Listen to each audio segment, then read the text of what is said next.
Before I start this lesson, I'd like to give all praise and glory and honor to Yahweh, Ba'ashem, Yahushai, Ba'ashem, Rokakwadash, double honor to the Apostle Els, great minister, who will and teach well, Shalom to the 144,000 men that's pushing and believing this word in all true sincerity. Shalom to the men, women, and children that's tuning in and listening. And shalom to the Israelite foreigners scattered and brought out all four corners of the earth. The Heavenly Father's name is Yahweh. His only begotten Son's name is Yahushai. And Lord willing, this video will be edifying, quick and straight to the point. This video here will be entitled "A Disobedient and Disrespectful Nation." Really, with all these things going on with the Hassad situation, just Israel as a whole in general. That's how you got an idea who an Israelite is, who an Israelite is, and if they're an Israelite or not. It's the way they be disrespectful. It's a certain way of a certain way they act in the disrespect. And really, Israel has it's multiple examples with the time of Rehoboam and Jeroboam, the split. One side wanted to, when was it Rehoboam and Jeroboam? But anyway, during the time of the split, one king chose the younger man that was full of wrath, that didn't know how to act instead of the older man that was wise and lived during the time of Solomon, etc., etc. Things like that, rebellious, disobedience. And really that has put us in these positions of where we're in captivity yet again. Judges, or was it Joshua? Judges? It was Judges, where Israel was constantly. Actually, yeah, that had to be. Oh, let me see. Because it either was Judges or Joshua. Let me see. Yeah, Salakia. Yeah, it was Judges. Yep, Judges. Yep, man. I'm telling you, Israel has, man, when you read the book of Judges, man, it goes into how Israel always going into they praise the name of the Heavenly Father, then they end up worshiping the idol. It happens in Egypt. The same thing happened. The murmuring, the shit talking of the Lord, and only two people made it. Even Moses and Aaron didn't make it out of the wilderness after Egypt. After the Lord clearly showed that, hey, the Lord can do whatever He chooses. He's a powerful, the only and true powerful God. And niggas was like, oh well, worship this golden calf, stuff like that. Israel has a bad track record. No, Israel has a good track record of doing the bad shit. Let's say it like that. But I didn't want to make this too long. I was just going. There's so many examples. I'm gonna first start off with Ezekiel chapter 3, because at the end of the day, man, Israel has a very bad history of going against the Heavenly Father. So now that leads to where we're at now. Just Ezekiel chapter 3 and verse 17. Son of man, I have made thee a watchman unto the house of Israel. Therefore, hear the word at my mouth and give them warning from me. And yeah, that's what the prophets are doing. Yeah, another, however long the Lord allows it, until the elect are sealed. But that Israel don't want to hear this. Whether they hear or forbear. I'll jump back a verse, chapter 2. Let me see. This is Ezekiel chapter 2 and verse 3. Verse 3. And he said unto me, Son of man, I have send thee to the children of Israel, a rebellious nation that have rebelled against me. They and their fathers have transgressed against me, even unto this very day, which is very fucking true. There's nothing, in as one of the brothers said, Y'all just don't get it. Y'all just don't get it. And Jake ain't gonna get it until the second death or the famine or however. The Lord is the power of terror. Alashadja, demon-like power. And then not even that. When the Lord did that, his name was known throughout the earth. Other than what was it? What not Ruth. Fuck, who was it? Rahab the harlot. Yep, Rahab the harlot was like, hey, is it basically going to show this is the God that flooded Egypt, you know? Even the heathens knew. So therefore, if you gotta realize when the Heavenly Father rolling with us, ain't shit, there ain't nothing can stop us. But you know, that's all Jake is. They do shit like that. They do shit like that. But hey, at the end of the day, what they did and how they act and what they do, it's cool. It's cool because the Lord about to destroy the 2/3, man. So we ain't gonna have to keep dealing with 2/3 for much longer. And me speaking, I'm done with. We've all been done with 2/3. But now I'm gonna go to Proverbs. What was that? 1. This is Proverbs chapter 1. Oh shit, I'm tripping. Yeah, I'm tripping. Hold on. Bear with me. Okay. No, fuck.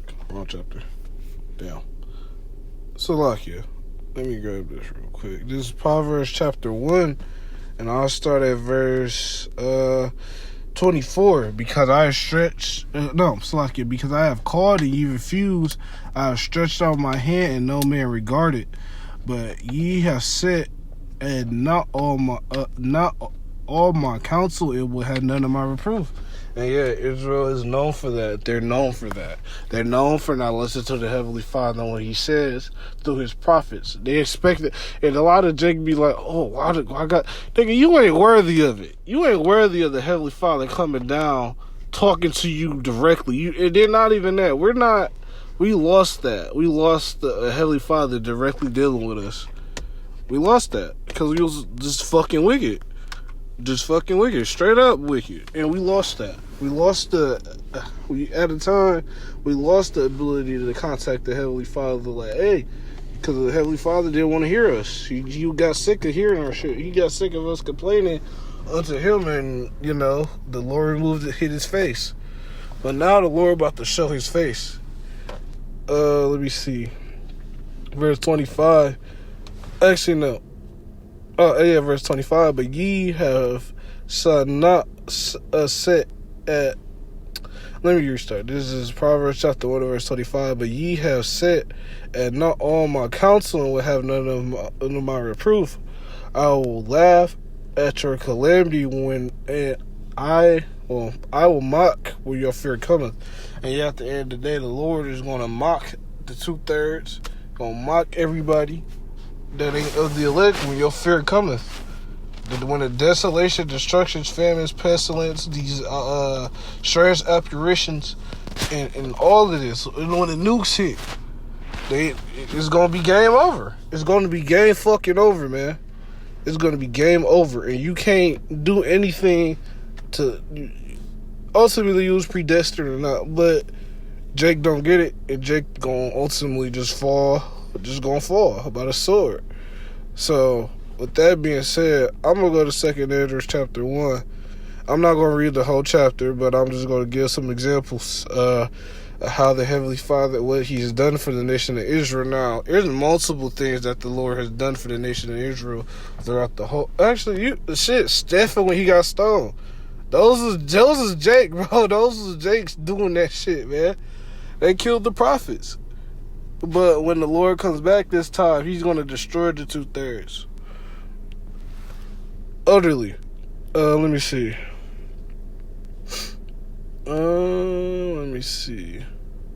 This is 2 Ezra chapter 1, and I started at verse 4.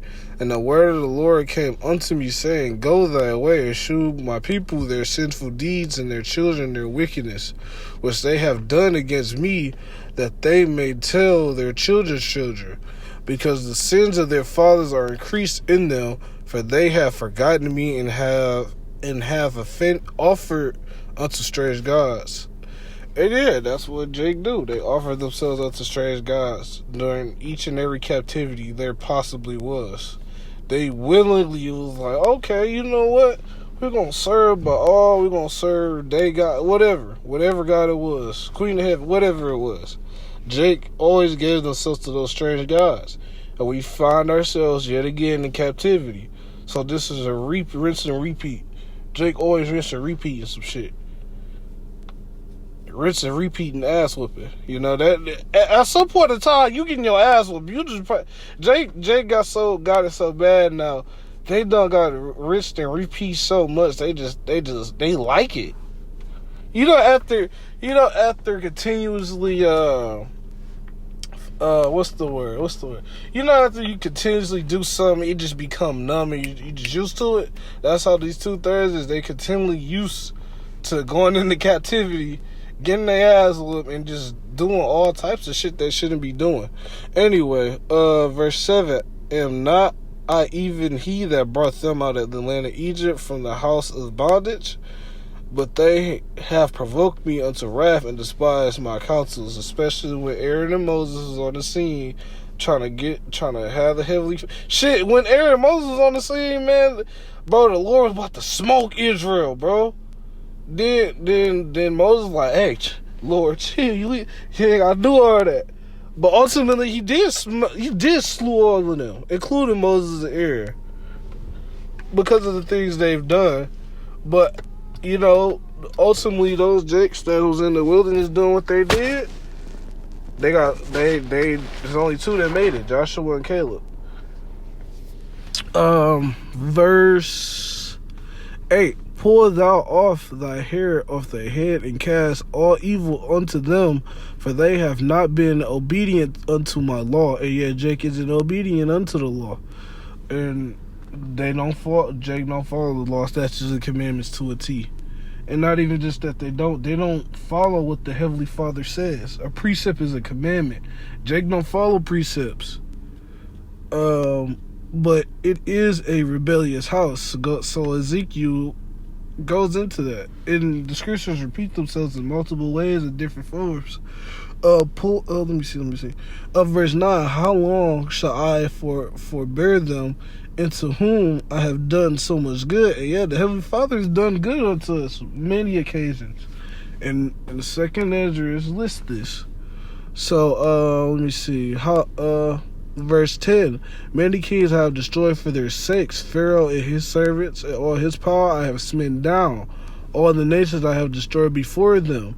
The Lord put during the time of Kings, it is Samuel, 1st and 2nd Samuel. Well, shit, really 1st and 2nd Samuel. The Lord have destroyed the fucking Philistines, and even before that, during the time of Joshua and Caleb, the Lord was helping us take the land, which was ultimately first inhabited by the Philistines and Hamites. But ultimately, we took that land in the name of the Lord. Let me see. All the nations I have destroyed before them in the east, I have scattered the people of 2 provinces, even unto Tyrus and Sidon, and have slain their enemies. Speak thou. Oh shit, Salakia, I tapped up. Let me see. Unto them speak, saying verse 12, Salakia. Speak thou therefore unto them, saying, thus saith the Lord Yahweh, I lead you through the sea in the beginning, gave you a large and safe passage, which was during the Red Sea. I gave you Moses a leader and Aaron the priest. And yeah, we had a leader and a priest. They didn't want to listen to what Moses and Aaron had to say. They was freakniking, golden calf worshiping. Like, man, Jake, Jake full of shit too. Cause you'd be like, oh well, where God was at when we was in slavery. Well, nigga, you earned that. You earned to go to slavery. You earnestly sought the imprisonment of your own self. So Jake is their own downfall. Let me see.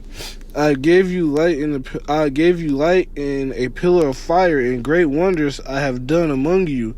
Yet have ye forgotten me, saith the Lord. Thus saith the Lord the Almighty, the quarrels were as a token to you. I gave you tents For so your safeguard, nevertheless, ye murmured there, and triumph not in the in my name for the destruction of your enemies, but ever to this day do ye yet murmur. So at the end of the day, the Lord kept helping us through all of these situations. But you know what? Jake was like, no, the Lord don't care about us. When the Lord stepped back, Jake started doing bullshit. But when the Lord come back again and fully show his power, Jake be like, oh, I'm sorry, Lord, I love you. Like, get on, man, with that shit.